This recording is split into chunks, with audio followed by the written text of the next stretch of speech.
నైని, ఏంటి అలా చూస్తున్నావు? బాబుగారికి ఎక్కడ లేని హుషార్తనం ఎక్కడి నుంచి వచ్చిందో అని.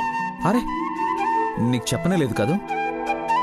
రేపు నేను మా ఆవిడ ప్రాజెక్ట్ పని మీద సింగపూర్ వెళ్తున్నాం. నేను కూడానా బాబుగారు?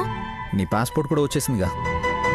ఓ, అంటే నీలం రంగులో ఉన్న చిన్న పుస్తకమే కదా బాబుగారు? అదే నీ గదిలో భద్రంగా పెట్టాను. ఏంటోలే అని పడవి కదా.